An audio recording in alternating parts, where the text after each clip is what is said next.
सुनकर के आप समझ लीजिए, ये अकबर बादशाह के ज़माना की पूरे देश की राजधानी रही है। उनके जाने का कारण भी यहाँ का पेयजल का संकट था। नमस्कार, मैं हूं विद्यासागर। स्वागत है आप सभी का आईपा में। आईपा यानी all India progressive politics association. दरअसल हम एक ऐसा मंच लेकर आए हैं जहां आम हो या खास, हर किसी की राय को जानना बहुत ज़रूरी होती है और आप तक पहुंचाना भी ज़रूरी होता है, और इसलिए ये मंच आया है। लेकिन इस वक्त हम हैं फतेहपुर सीकरी विधानसभा में। लगातार हम कैंपेन कर रहे हैं, जनता की मिजाज को समझ रहे हैं, लेकिन जनता की मिजाज के साथ साथ प्रत्याशियों का भी मिजाज समझना बहुत ज़रूरी है। और इसलिए इस वक्त हमारे साथ हैं राष्ट्रीय लोकदल के प्रत्याशी, गठबंधन आप कह सकते हैं, गठबंधन के प्रत्याशी ब्रजेश सिंह चहल जी। उनसे हम बात करने की कोशिश करेंगे कि आखिरकार उनके लिए इस विधानसभा क्षेत्र में क्या क्या चुनौती है, वो किस तरीके से चुनाव जीतने जा रहे हैं, जनता को कैसे रिझा रहे हैं, क्या क्या मुद्दे हैं, तमाम मुद्दों को लेकर बातचीत करेंगे। बहुत बहुत स्वागत है आपका। मेरा नाम ब्रजेश चाहर है और मैं गठबंधन से राष्ट्रीय लोकदल का प्रत्याशी हूँ।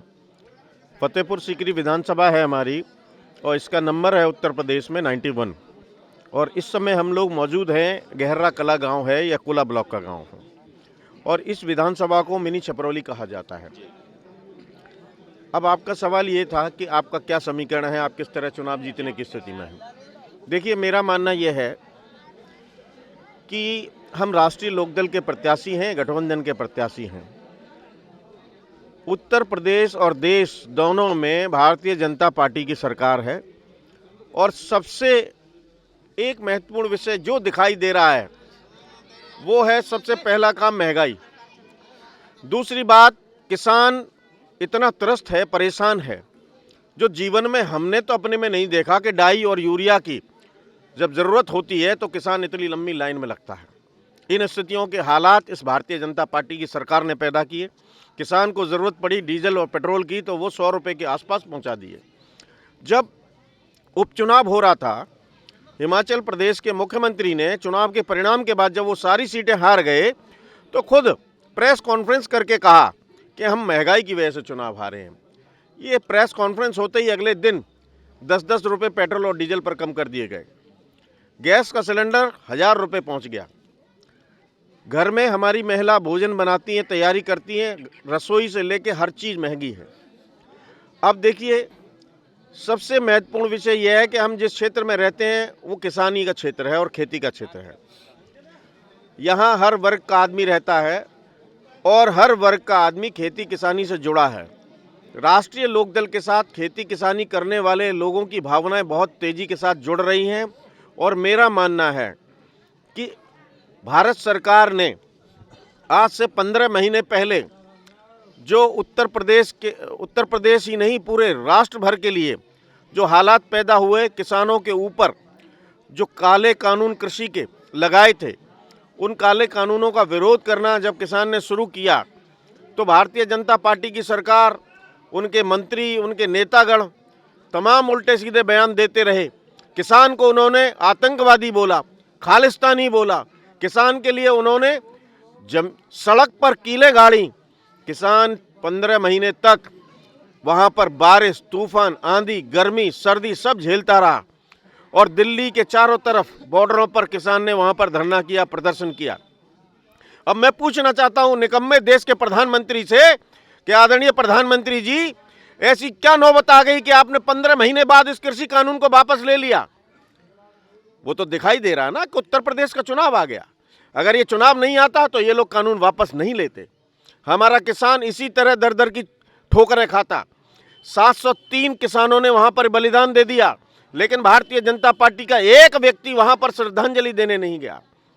मैं धन्यवाद देता हूं आदरणीय राकेश टिकैत जी को, और धन्यवाद देता हूं आदरणीय भाई जयंत चौधरी जी को, जिन्होंने पहले दिन से ही किसानों के साथ संघर्ष करने का काम किया, लड़ाई लड़ने का काम किया। जी देखिए, किसानी को लेकर समस्याएं भी हैं। लगातार हम क्षेत्र में जब जनता के बीच जा रहे हैं, जनता बता भी रहे हैं, पानी को लेकर, खाद को लेकर, ये तमाम समस्याएं हैं। लेकिन सबसे अहम बात यह है कि अब आप चुनावी मैदान में हैं, परीक्षा की घड़ी आ गई है, जनता भी विश्लेषण कर रही है, लेकिन लगातार मोदी लहर और योगी लहर के बीच जनता अचानक से बह जाती है। क्या आप अपने आप को उस लहर के बीच पाते हैं? चुनौती है आपके सामने? देखिए, मैं पहले भी चुनाव लड़ा हूँ, तो मुझे अनुभव है, मुझे जानकारियाँ हैं कि भारतीय जनता पार्टी के झूठे लोग जो झूठे वादे करते हैं। हमेशा एक नेता मुझे बता दीजिए भारतीय जनता पार्टी के अंदर जो सच्ची बात करता हो। मैं तो प्रधानमंत्री से लेकर और नीचे तक के सभी भारतीय जनता पार्टी के नेताओं पर आरोप लगाता हूं कि वो लोग झूठे हैं। आज तक एक वादा सच नहीं हुआ। हमारे नौजवानों के लिए रोजगार देने की बात की थी, 2 करोड़ नौकरियां हर साल देने की बात की थी, नहीं मिली। अरे अब मैं किन बातों को गिनाऊं आपको, इनके खिलाफ हमको बोलना ही नहीं, हमको तो सीधी सी बात करनी है। कितना बोलें, जितना बोलोगे वो कम पड़ेगा। अब आप अपनी बात करिए। आपके मुद्दे क्या हैं, क्या करना चाहते हैं आप इस क्षेत्र के लिए? देखिए मैं आपको एक बात बता दूं, ये फतेहपुर सीकरी जो विधानसभा है, फतेहपुर सीकरी नाम ही आप सुनकर के आप समझ लीजिए ये अकबर बादशाह के ज़माना की पूरे देश की राजधानी रही है। और देश पर जिसका राज था उसने राजधानी फतेहपुर सीकरी को बनाया, लेकिन फतेहपुर सीकरी को छोड़ के क्यों गए वो? उनके जाने का कारण भी यहाँ का पेयजल का संकट था। उस जमाने से पेयजल का संकट चला आ रहा है और आज भी वो संकट बरकरार है। यहाँ पर सिंचाई की व्यवस्था भी गड़बड़ है। फतेहपुर सीकरी से आगे 40 से लेकर 50 गांव ऐसे हैं जहाँ पर नहर की सिंचाई की व्यवस्था बिल्कुल नहीं है। वहाँ के लोग तंग हैं, परेशान हैं, आए दिन धरना प्रदर्शन करते हैं, अधिकारियों के पास चक्कर लगाते हैं, लेकिन इस सरकार के निकम्मे लोगों ने, नुमाइंदों ने आज तक कोई व्यवस्था नहीं की है। मैं इन मुद्दों को खास तौर से, देखिए सड़क, खरंजा, बिजली, पानी, ये व्यवस्थाएं गंभीर हैं, मैं मानता हूँ। इसके साथ साथ जो 2 महत्वपूर्ण बातें हैं जो इस देश में लगातार चली आ रही हैं, हमारा जो विधानसभा है वो इससे महत्वपूर्ण रूप से जूझ रहा है, खास तौर से सिंचाई का पानी और पीने का पानी। मुझे यदि जनता और जनता जनार्दन अवसर देगी, ईश्वर इस सारी स्थितियों को देख रहा है, तो मेरा सबसे पहला मुद्दा विधानसभा में पहुंच करके पानी समस्या से निजात दिलाने का होगा।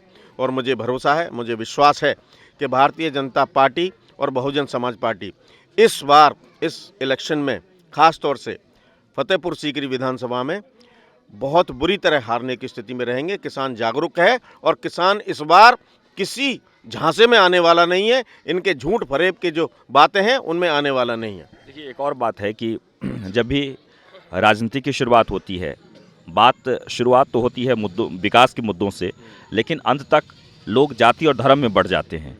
क्या लगता है आपको कि इस बार भी उत्तर प्रदेश में, खासकर आपके जो विधानसभा है, वहाँ ये पोलराइजेशन की स्थिति आ रही है? देखिए मेरा मानना है कि हम लोगों को स्वच्छ राजनीति के जो मायने हैं उसको देखना चाहिए। जाति, धर्म, गोत्र के बंधन से दूर रह करके समाज की सेवा और जिस पद के निर्वहन के लिए हमने जो जिम्मेदारी ली है, बीड़ा उठाया है और जनता ने हमको जिम्मेदारी दे करके यदि उस स्थिति पर एक निर्वाचित प्रतिनिधि बनाया है, तो हमारा दायित्व बनता है इन जाति धर्मों के बंधन से दूर हटके हम समाज की सेवा करने का, विकास करने का काम करें, ना कि जाति धर्मों में बंटने का काम करें। अभी आप जब क्षेत्र में निकलते हैं, चूँकि इससे पहले भी आप चुनाव लड़े हैं, अभी इस वक्त गठबंधन के आप कैंडिडेट हैं, तो जनता के बीच से कैसा रिस्पॉन्स आ रहा है आपको, क्या चुनौती है? देखिए कोई चुनौती नहीं दिखाई दे रही। मैं आपको सच बताऊं, इस बार साफ तौर पर स्पष्ट दिखाई दे रहा है कि राष्ट्रीय लोकदल, समाजवादी पार्टी और हमारे अन्य दल जो साथ में हैं, उन सब के गठबंधन की सरकार बनेगी। ये एक एक बात साफ दिखाई दे रही है। चलिए, बहुत बहुत शुक्रिया हमसे बातचीत करने के लिए। और लगातार फतेहपुर सीकरी विधानसभा में हम जनता की राय तो जान ही रहे हैं। हमारे साथ जो प्रतिनिधि हैं, खासकर जो यहाँ के प्रत्याशी हैं ब्रजेश सिंह जी, उनसे भी हमने बातचीत की। और निश्चित तौर पर आप लोगों को अगर ये हमारा वीडियो अगर अच्छा लगा हो, लगातार हम लोगों को यही कोशिश कर रहे हैं कि आप भी अपने मन की जो बात है वो हमें आप भेज सकते हैं, शेयर कर सकते हैं। तो ये इस वीडियो को शेयर करिए, लाइक करिए और कॉमेंट्स करिए। धन्यवाद।